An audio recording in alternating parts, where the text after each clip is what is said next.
Bonjour tout le monde, aujourd'hui on se retrouve pour une vidéo et on va parler d'un livre que j'ai lu il n'y a pas très longtemps, c'est La Servante écarlate de Margaret Atwood. Donc Margaret Atwood, elle a publié ce livre pour la première fois en anglais, parce qu'elle est américaine, en 85. Je sais qu'à un moment, pendant qu'elle l'écrivait, je ne sais pas si elle a commencé à l'écrire ou si elle a fini de l'écrire, mais c'était aux alentours de 84 et elle résidait à ce moment-là à Berlin. Je ne sais plus de quel côté du mur, mais du coup c'était avant l'effondrement du mur de Berlin, donc, parce que c'était en 89 ça. Et apparemment elle s'en est pas mal inspirée de ça, de cette ségrégation qu'il y avait à ce moment-là. Et les gens qui étaient bloqués dans une partie de Berlin, enfin bref, toute cette histoire-là. Pas faire un cours d'histoire dans cette vidéo, c'est pas l'objet. Et puis de toute manière, je suis pas historien. Et ensuite, il a été traduit, parce qu'il a eu un grand succès commercial, ce livre, et il a été traduit du coup en français pour la première fois en 87. Là, ce que j'ai, cette édition-là, c'est une nouvelle traduction. Déjà, la traduction, elle est de Michel Albaré-Mach. Je trouve que c'est très important de dire qui a fait les traductions des livres, parce que le travail de traduction, c'est un travail qui est énorme et je trouve qu'on ne le met pas assez en valeur. On met que le nom des auteuristes sur les livres, sur la première de couverture des livres, mais les traductrices sont des personnes très très importantes, que ce soit pour retranscrire la pensée de l'auteur, tout le style de l'auteur, etc. C'est globalement réécrire le livre dans une autre langue, et quand on sait à quel point c'est difficile de traduire un texte d'une langue à une autre et en gardant la subtilité du texte original, c'est quand même un truc qu'il faut notifier. Donc la traductrice de cette édition, c'est Michel Albaré-Mach, je le répète. Et donc apparemment c'est une traduction qui date de 2020. Donc voilà, vous avez sûrement entendu parler dans tous les cas de ce titre de La Servante écarlate, ou The Handmaid's Tale en anglais, dans sa version originale, parce que c'est un livre qui a été adapté de plein de manières et qui est devenu une sorte d'objet culturel très important dans les luttes féministes, dans les luttes globalement contre le totalitarisme, contre le fascisme, etc. Et surtout le fascisme qui s'attaque aux femmes particulièrement, parce que c'est l'objet du livre. Et donc il y a eu des adaptations en film, en ballet, en opéra. La plus connue, parce que c'est la plus récente, c'est la série The Handmaid's Tale, qui est, je sais plus où elle est sortie, je crois que c'est sur Hulu, je sais pas comment ça se prononce, mais H-U-L-U. C'est sorti il y a un certain temps déjà maintenant, je sais plus si c'était 2019 ou 2020, quelque chose du genre, mais en tout cas voilà, ça a eu un grand succès et je l'ai pas vu, mais on m'a dit que c'était très bien. Enfin, j'ai vu que le premier épisode en tout cas, mais voilà. Et j'ai remarqué en lisant et en regardant le premier épisode que ça ne suit pas le déroulé du livre exact. Il y a eu des libertés, etc. Donc je pense que je regarderai la série parce que ça a l'air vraiment pas mal. En faisant quelques recherches aussi, j'ai vu qu'il y avait une suite, enfin que Margaret Atwood avait écrit une suite à ce livre qui s'appelle Les Testaments. Je ne l'ai pas lu, mais comme j'ai vraiment adoré ce livre-là, je pense que je me l'achèterai à un moment ou un autre et que je le lirai parce que s'il y a une suite, c'est cool, franchement. Je sais pas si ça suivra le personnage principal, étant donné la fin. Je vais pas tout raconter parce que franchement je vous conseille de le lire. Si vous êtes en train de regarder la série, pareil, je vais pas vous spoiler, je sais pas exactement ce qu'il y a en commun entre la série et le livre, mais j'ai pas envie de spoiler quelque chose sans faire exprès, donc je vais pas raconter la fin. Mais voilà. Donc pour raconter un peu ce qui se passe dans ce bouquin, c'est une dystopie. On suit le personnage de Fred, donc c'est une servante écarlate, une servante, dans un monde dystopique où en gros, à cause de la pollution, il y a le taux d'infertilité qui a grandement augmenté. Donc soit les gens n'arrivent pas à avoir d'enfants, soit les enfants qui naissent avec de graves malformations qui entravent globalement leur vie et qui fait qu'ils sont pas hyper viables. Et avec ce qui s'est passé, avec cette baisse de la fertilité, cette grande diminution de la fertilité, le gouvernement a réagi en mettant les gens dans des castes et surtout les femmes dans des castes. Donc on retrouve 4 grandes castes dans ce livre: les épouses, les martes, les servantes et les éconofemmes. C'est les éconos quoi, c'est globalement les pauvres en vrai. Donc les épouses, c'est celles qui ont le plus de semblant de pouvoir.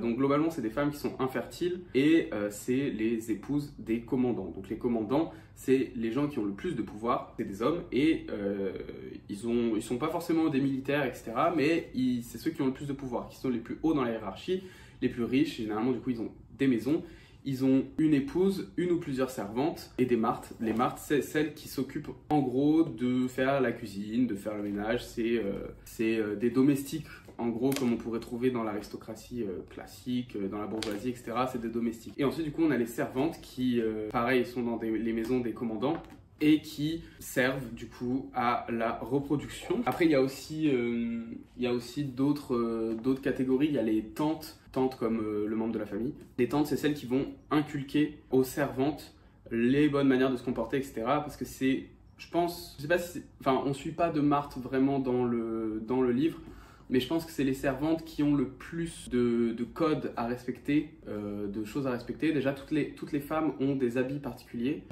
Les servantes sont en rouge, les martes sont en vert, les épouses sont en bleu et les éconos sont en blanc, je crois. Voilà. Et les éconos, du coup, sont des femmes qui remplissent...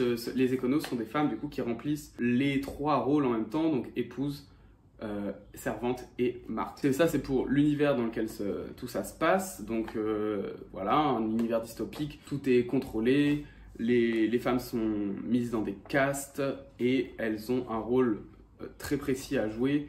Elles ne peuvent pas déroger de ce rôle, etc. Parce que de toute manière, elles sont surveillées, c'est un régime totalitaire. Y a la police, je ne sais plus comment elle s'appelle, je crois que c'est l'œil ou quelque chose du genre. Enfin, en tout cas, il y a des symboles d'œil et tout, qui globalement voit tout dans l'idée. C'est un peu le Big Brother de George Orwell dans 1984, on va dire, pour simplifier. Et ensuite, pour la narration, c'est un roman que je trouve très intéressant. Pourquoi? Parce qu'en fait, ça alterne entre plusieurs choses. D'abord, on a le point de vue de Fred, donc, qui évolue dans cet univers dystopique. Donc ça nous permet à nous lecteurs de vivre un peu le quotidien d'une servante. Donc quand elle est dans la maison du commandant, quand elle va faire des courses, parce que du coup les servantes ont des sorties, etc. Qui est par rapport à l'hygiène corporelle, les rapports avec le commandant. Enfin, voilà, donc ça, il y a toute sa vie en gros. Et dans la première partie, ce que je trouve assez pertinent, c'est qu'il y a beaucoup de ces passages-là où du coup on suit la vie de Fred. Et en fait, on a un mélange à la fois de peur, d'angoisse, mais surtout d'ennui. En fait, il y a énormément d'ennui au tout début parce que en fait, c'est un quotidien qui est tellement réglé et elles ont tellement le droit de rien faire parce qu'en fait, tout est optimisé pour augmenter la natalité, supposément en tout cas, que du coup, elles ont des exercices à faire tous les jours, elles ne doivent pas faire telle et telle chose, elles doivent se nourrir de telle et telle manière.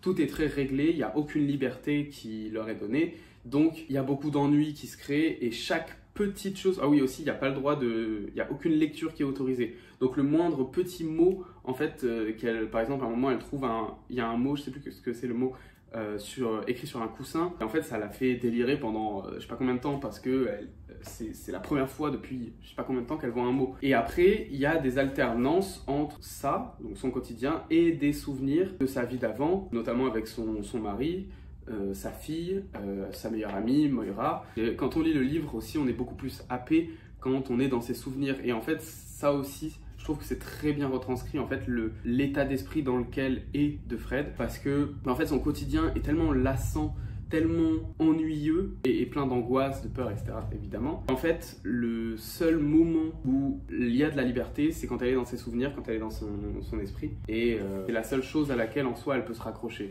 en réalité. Pareil aussi dans les souvenirs, on a des souvenirs de quand elles sont chez les tantes et qu'elles apprennent à devenir des servantes. Donc ça, je trouve que c'est très intéressant. C'est surtout dans la première partie du livre. Après, il y a un peu des péripéties, donc voilà, je vais pas tout raconter, c'est dommage, mais vous avez envie de le lire. Mais sachez qu'au début, il peut y avoir un peu d'ennui, mais ne vous inquiétez pas, c'est normal, ça fait partie du jeu. En fait, ce que je trouve très intéressant dans ce livre, au-delà du coup de l'aspect dystopique, totalitarisme, etc., c'est que ça parle d'énormément de sujets qui sont très intéressants, liés au régime totalitaire et notamment du coup à l'oppression des femmes. En fait, je ne sais plus exactement à quel moment dans le bouquin, mais il y a quelqu'un qui parle du fait que les femmes ont été mises dans des castes, alors qu'en soi, tout le monde a très bien pu devenir infertile à cause de la pollution. Pourquoi ce seraient les femmes qui seraient rangées dans des castes en fonction de leur infertilité? Et bien en fait, dans cette dystopie, les hommes ne peuvent pas être considérés comme infertiles. Donc c'est globalement un problème qui est généré par la population, par les puissants, et qui n'est endossé à contre-cœur, du coup, que par les femmes. Et tout ça dans un agrégat de puritanisme religieux venu Surtout, il me semble que c'est surtout inspiré des sœurs et de toute cette esthétique autour des sœurs. Et ce puritanisme religieux, en fait, toute cette idée autour d'un régime totalitaire très théocratique en soi, avec du coup toute une aura religieuse dedans. En fait, je trouve que ça permet vraiment de parler du fait que ces choses-là, donc que ce soit le politique ou le religieux, c'est des choses qui historiquement et presque systématiquement ont oppressé les femmes, toujours en fait. Et en fait montrer dans cette dystopie que si jamais il y avait une catastrophe naturelle, climatique, en l'occurrence pas naturelle vu qu'elle est climatique et qu'elle est causée par l'être humain. S'il y avait une catastrophe de cet ordre et que l'humanité était en danger et que l'humanité se remettait à la religion, aux religieux, eh bien ce serait systématiquement les femmes qui en pâtiraient pour des raisons purement et simplement systémiques. Je trouve que c'est fait vraiment avec une incroyable pertinence à l'intérieur de ce livre. Moi franchement, je le conseille, j'ai adoré. Et en plus le style de Margaret Atwood et la traduction de Michel Albaret-Match, vraiment c'est absolument génial. Donc je vous le conseille sans aucune retenue. Cette édition d'ailleurs, elle est très très jolie je trouve. C'est une édition pavillon poche, Robert Laffont, vraiment c'est très beau. Voilà. Et je sais qu'il y a les autres romans de Margaret Atwood. Il me semble qu'il y a aussi les romans de Jane Austen qui sont dans cette édition-là. Je trouve que c'est vraiment très joli. Genre, voilà, ça fait une tranche rouge et tout, c'est très sympa. Donc voilà, je vous conseille de lire ce livre. Merci beaucoup d'avoir suivi cette vidéo. Si jamais ça vous a plu, n'hésitez pas à la liker, commenter pour donner des recommandations de livres parce que c'est toujours cool d'avoir des recommandations de livres d'autres personnes. Si vous avez aussi des dystopies à recommander ou des livres qui parlent de sujets similaires à recommander, vraiment n'hésitez pas. Je lirai tout et je prendrai tout en compte. Je vous souhaite une bonne journée, une bonne après-midi, une bonne soirée et à la prochaine pour de nouvelles vidéos. Ciao!